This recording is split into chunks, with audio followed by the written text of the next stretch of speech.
Well, hello. I'm with you again.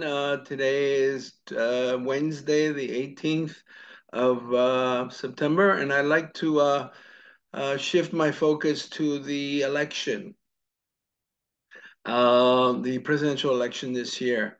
Um, I don't know who's going to win.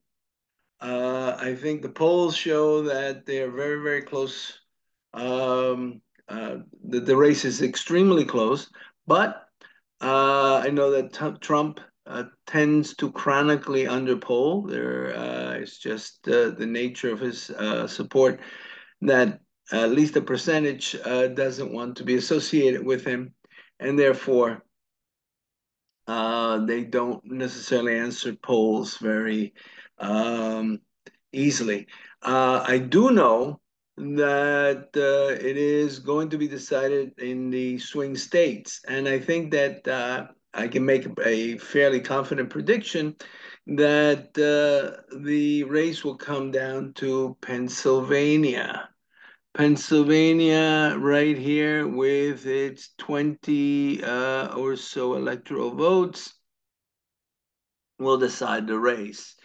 You can see that this was the Biden. It is a previous poll that has Biden with 219 and Trump with 236. Um, Pennsylvania is unique. It has, and there, I think that Trump's position on Ukraine is going to hurt him. There are over 1 million Poles and Ukrainians and Lithuanians in the living in Pennsylvania, and I don't think that Trump has understood how that segment of the population is virulently anti-Russian.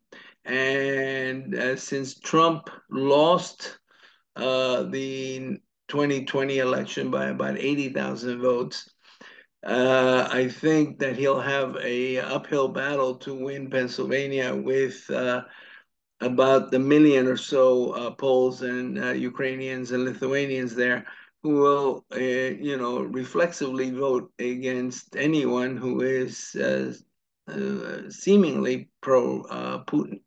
So I think Trump has a very difficult uphill battle.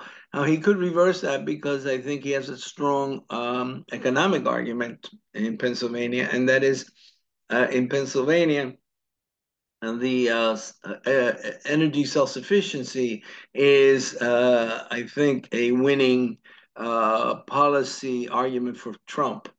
And Pennsylvania has a deep economic interest in the energy sector.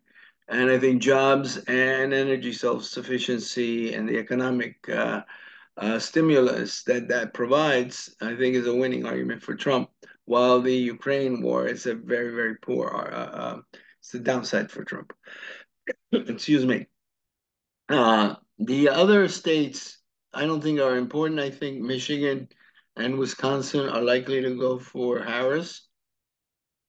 North Carolina seems to be close, but I think he'll probably go for Trump. And Trump must win Georgia. He has to win both Georgia and Pennsylvania, and Harris only has to win Pennsylvania because she has California. And California uh, is a trump card. I mean, it's not a trump card. It's the exact opposite. Trump will lose California.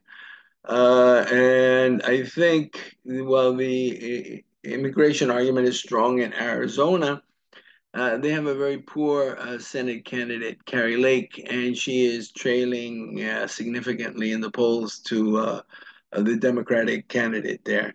Um, and I think that that's going to be difficult for Trump to win. I think Nevada will probably go Trump. And so it comes to basically Pennsylvania. Trump must win Pennsylvania, but he also must win Georgia. If he doesn't win those states, he will fall short of the 270 that is necessary to win the presidential election. And again, popular vote doesn't matter, although I think I would bet that Kamala Harris will win that. But the electoral vote, which does matter, you need 270 to win. And I think Trump will need both Pennsylvania and Georgia.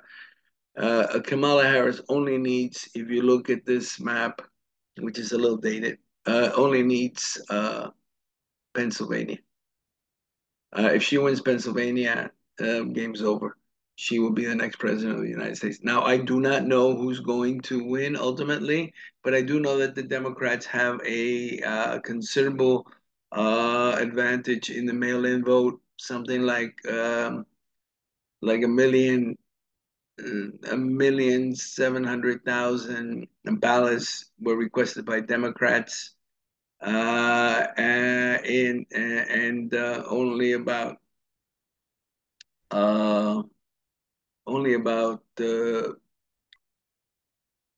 300,000. This is Pennsylvania. No, 600,000 for the Republicans. So it's 1,700,000 were requested by Democrats, and about 600,000 requested by the uh, Republicans. And you have to remember that in this election, the 2020 election, you had 158 million votes cast, and 100 million votes were cast by mail.